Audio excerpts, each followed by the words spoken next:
सत्येंद्र जैन को सर्टिफिकेट दिया कि सत्येंद्र जैन ईमानदार है, सत्येंद्र जैन जेल में। फिर उन्होंने मनीष सिसोदिया जी को सर्टिफिकेट, उन्हें तो भारत रत्न नहीं दे रहे थे वो, जिनको ईमानदारी का सर्टिफिकेट दिया सत्येंद्र जैन को दिया। सत्येंद्र जैन कहाँ है? मनीष सिसोदिया का दिया, मनीष सिसोदिया कहाँ है? अब अरविंद केजरीवाल खुद को सर्टिफिकेट दे रहे हैं तो कहाँ जाएंगे? ये जनता की आवाज है। केजरीवाल जी ने ये जो रिनोवेशन और ये भव्य चीज बनाई है ना, ये इन्होंने गलत जगह बना दी। जहां ये 4-5 महीने रहने वाले हैं वहां इन्होंने बना दिया।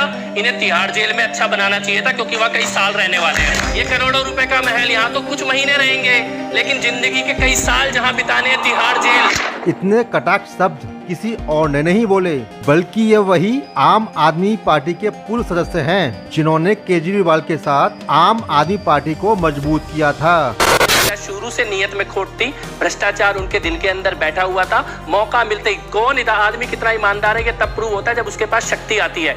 जिसके पास शक्ति नहीं है वो सब ईमानदार है। जो कुर्सी पे बैठता है तब पता लगता है कितना ईमानदार है। कुर्सी पे बैठते ही भ्रष्टाचार का चरित्र सारे देश के सामने है। केजरीवाल जी ने जो शपथ पत्र दिया था वो शायद से आज झूठा साबित होता हुआ दिखाई दे रहा है। जिस दिन केजरीवाल जी ने अपनी पार्टी बनाई थी तो उन्होंने कहा था, मैं कभी भ्रष्टाचार नहीं करूंगा और ना ही करने दूंगा, काले पैसे का लेन देन खत्म करूंगा और ना मैं और ना मेरी पार्टी का कोई सदस्य सत्ता का लालच करेगा। पर दोस्तों, उन्होंने भ्रष्टाचार के नाम पर मुख्यमंत्री आवास पर सिर्फ रेनोवेशन में ही 45 करोड़ रुपया खर्च कर डाले। शराब घोटाले से लेकर गोवा में हुए चुनाव में करोड़ों रुपए का घोटाला हुआ। केजरीवाल जी के सबसे करीबी नेता सत्येंद्र जैन, जिन पर ये आरोप था कि उन्होंने शेल कंपनी के द्वारा करोड़ों रुपए का घोटाला किया है। 5 अप्रैल 2014 की डेट है। 4 कंपनियां, चारों कंपनियों के नाम हवाला मिडनाइट, उसके बाकायदा चेक दिखाए थे, आपको याद होगा, मैंने बाकायदा चेक दिखाए थे।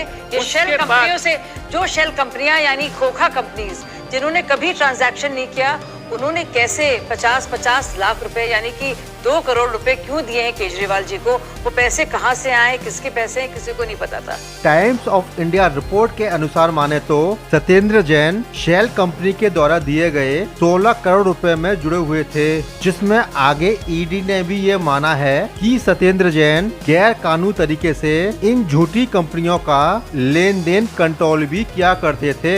और आगे ये भी लिखा हुआ है कि सत्येंद्र जैन जी ने ये पैसा नॉर्थ वेस्ट दिल्ली में 200 बीघा जमीन खरीदने में लगाया है, जिसकी आप ये रिपोर्ट भी देख सकते हैं, जिसमें ये दिखाया गया है कि सत्येंद्र जैन किस तरह से इन शेल कंपनीज के दिए गए पैसों में शामिल थे। नमस्कार, मैं आपका दोस्त अरुण कुमार इस नई वीडियो में स्वागत करता हूँ। दिल्ली के मुख्यमंत्री तथा आम आदमी के संस्थापक श्री अरविंद केजरीवाल जी के पास अपना कोई भी उनके पास विभाग नहीं। क्या कारण है इसका? दोस्तों, वर्बली हम कुछ भी बोलते हैं, कुछ भी कह दें, उसकी इतनी वैल्यू नहीं होती जो रिटर्न में दी हुई चीज़ों की वैल्यू होती है। आज देखा जाए तो अरविंद केजरीवाल जी केवल दिल्ली के मुख्यमंत्री हैं, उनके पास खुद का एक भी विभाग नहीं है। क्योंकि किसी भी विभाग के अंदर कोई भी गड़बड़ी पाई जाती है, कोई भी घोटाला होता है, तो उस विभाग का जो मंत्री होता है वही उसी को सज़ा मिलेगी, उसी के लिए पनिशमेंट तय की जाएगी। उसमें मुख्यमंत्री का कोई भी हस्तक्षेप नहीं है, इसलिए उसको कोई भी पनिशमेंट नहीं की जा सकती। दोस्तों, आम आदमी पार्टी के अंदर क्या घोटाले नहीं हुए, क्या गड़बड़ियाँ नहीं हुई, क्योंकि विभाग ही हुई। जैसे कि सत्येंद्र जैन जी ने 16 करोड़ का लेन देन में घोटाला हुआ, तो वहाँ पर क्या है कि जिस विभाग के अंदर आया उस विभाग के मंत्री को जेल में डाल दिया गया।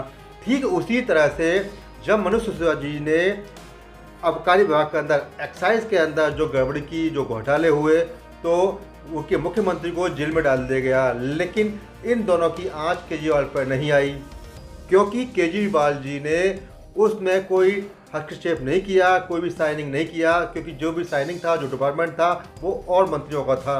मुख्यमंत्री होने के नाते तो ये बच जाएंगे, क्योंकि इन्होंने फाइल में साइन नहीं किया। इनकी आदत है, घर में रिमोट वाला दरवाजा है, दरवाजे पे हाथ नहीं लगाएंगे, लिफ्ट लगी है, सीढ़ी में हाथ नहीं लगाएंगे, फाइल में हाथ नहीं लगाया एक भी डिपार्टमेंट में। लेकिन दोस्तों, 10 साल पहले देखा जाए, जब अरविंद केजरीवाल जी 2013 के अंदर पहली बार इलेक्शन जीत के सत्ता में आते हैं, तो उससे पहले हम समझते हैं कि किस तरह से अरविंद केजरीवाल जी सत्ता में आए। आपको याद होगा उस समय पर भ्रष्टाचार को लेकर बहुत सारी आवाज़ें उठी थी, तो अन्ना हजारे जी ने भ्रष्टाचार को लेकर अनशन पर 13 दिन अनशन पर बैठे हुए थे और उनके साथ में थे अरविंद केजरीवाल जी, वो जो भ्रष्टाचार के खिलाफ बहुत बड़ी जंग लड़ने के लिए तैयार थे। उस समय पर ऐसा लग रहा था कि अगर अरविंद केजरीवाल जी इसमें आते हैं, सत्ता में आते हैं, तो सारी भ्रष्टाचार की जड़ें खत्म हो सकती हैं। इसमें खुद अरविंद केजरीवाल जी ने ये कहा था कि ये गंदगी है, राजनीतिक गंदगी है, गंदगी साफ करने के लिए उनको खुद के लिए गंदगी में उतरना पड़ेगा, तब इसकी सफाई होगी। तो उस समय पर जनता को ये उम्मीद थी, दिल्ली की जनता ये चाहती थी कि ये अरविंद केजरीवाल जी सत्ता में आएँ, अपनी पार्टी को बनाएं और यहाँ की गंदगी को साफ करें। तो उस समय पूरे भारत में एक आक्रोश था कि आने वाले समय के अंदर भ्रष्टाचार खत्म हो सकता है और ये गंदगी हमेशा हमेशा के लिए ख़त्म हो सकती है।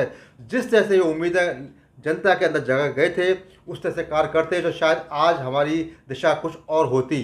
अरविंद केजरीवाल जी लोकपाल बिल के लिए इतने ज़्यादा आभुक थे, साथ साथ भ्रष्टाचार को लेकर ये थे कि वो आने वाले टाइम के अंदर भ्रष्टाचार को ख़त्म कर देंगे। और उस समय जो मौजूदा जो नेता थे, जो भ्रष्टाचार में लिप्त थे, उनको उन्होंने नाम के साथ में पुकारा था कि ये इस तरह से भ्रष्टाचार है। और आपने ये देखा भी होगा, जब उन्होंने अपनी पहली गवर्नमेंट बनाई थी तो उन लोगों के साथ में गवर्नमेंट बनाई थी जो ऑलरेडी भ्रष्टाचार के अंदर लिप्त थे। यानी कि पहली जो गवर्नमेंट थी, कांग्रेस के साथ उन्होंने मिलकर गवर्नमेंट बनाई थी, जो 49 डेज के अंदर ही उनकी पहली सरकार गिर गई थी। अरविंद केजरीवाल जी ने शुरुआती दौर में ये कहा था कि ना तो मैं भ्रष्टाचार करूंगा, ना होने दूंगा, और ना ही हम लोग सत्ता के लालच में कोई भी ऐसा कार्य करेंगे। तो इस समय पर दिल्ली की जनता को खास तौर पर यह उम्मीद की जा रही थी कि अब दिल्ली हमारी स्वर्ग बनने वाली है, क्योंकि भ्रष्टाचार खत्म हो जाएगा। लेकिन ऐसा ना हो सका। आपको याद होगा, अन्ना हजारे जी ने उसी समय पर उनको केजरीवाल को छोड़ दिया था। अब यहाँ पर समझने लायक बात यह है कि जब अरविंद केजरीवाल ने पार्टी बनाई थी तो उस समय इनके साथ में बहुत सारे अच्छे नेता थे जो कंधे से कंधा मिला करके जो है इस भ्रष्टाचार के खिलाफ लड़े थे। बड़े बड़े ऐसे नेता आए थे, बड़े बड़े लोग ऐसे आए थे जो चाहते थे कि वाकई में दिल्ली की राजनीति को बदल कर रख देंगे। दिल्ली की राजनीति के साथ साथ में पूरे भारत की राजनीति बदल सकती थी, लेकिन ऐसा ना हो सका। अब बात इसी से अंदाज़ा लगाया जा सकता है प्रशांत भूषण जी और योगेंद्र यादव जी, जो आम आदमी के फाउंडर थे, जो केजरीवाल साथ में शुरू से रहे, उन्होंने पार्टी को क्यों छोड़ दिया। और इस तरह के बहुत सारे लीडर्स जिन्होंने उनको बहुत सारी मदद की थी जब उन्होंने अपनी आम आदमी पार्टी बनाई थी, तो उनका ये कहना है कि केजरीवाल जी अपने आप को ही देखते हैं, दूसरों की बात को नहीं सुनते। वो एज ए डिक्टेटर के रूप में काम करते हैं और ना ही दूसरों की बातों को सुनते हैं।